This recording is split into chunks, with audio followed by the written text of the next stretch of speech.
Hello, this is a video tutorial for Herb 304 class at American College of Healthcare Sciences, and today we're going to do a demonstration on how to make a tincture with cat's claw, Uncaria tomentosa.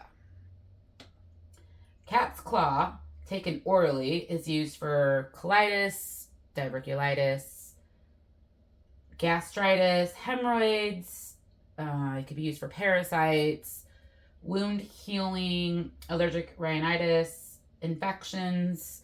It can be used for cleansing the kidneys, but it's mostly used for inflammation of joints. It's native to the Amazon rainforest. Mine is ethically sourced from Peru, and it can grow up to 100 feet high. It's a woody vine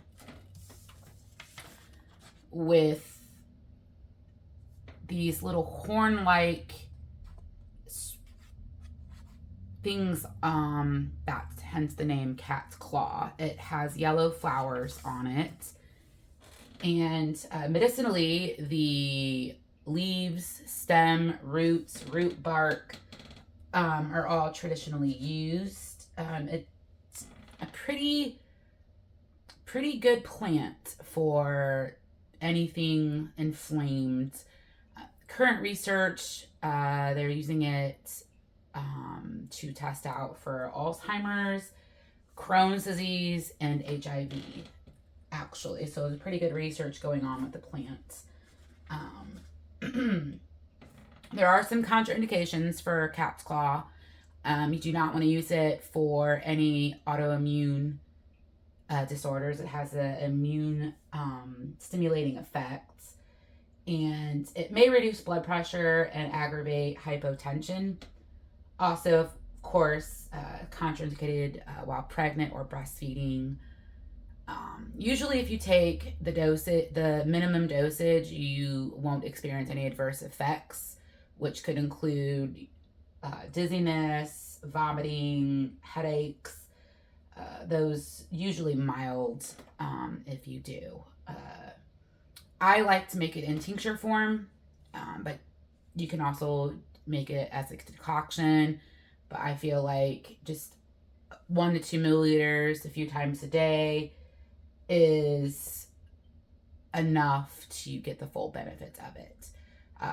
Traditional tinctures, since I have powdered cat's claw, it's roughly about 4 ounces per pint for it. So I'm doing a sort of mini dose is what I call it. I have these little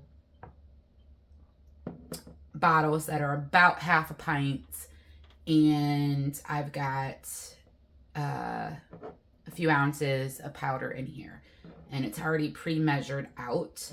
And all you do is add your alcohol, about 80% proof vodka.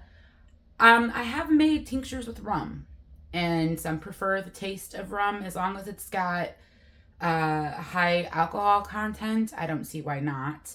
People have made it with brandy. You also can make this with apple cider vinegar, but alcohol is usually preferred. So I might have to use a funnel just to alleviate the messiness. So you just fill it up to the top.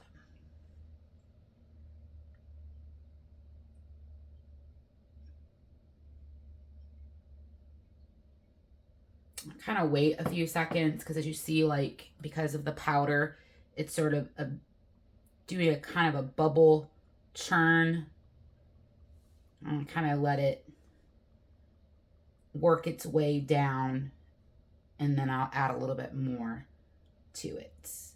Obviously, you can use fresh leaves or root bark or dried. Probably about a half to 3/4 fill up your jar. Obviously, you use a bigger jar if you have dried or fresh. Since I'm using powder, I use like a little small jar.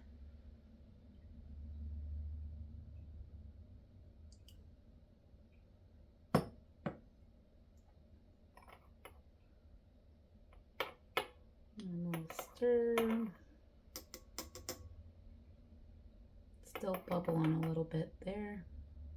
You want to leave a little room on the top because you want to shake this. You usually shake it once a day, and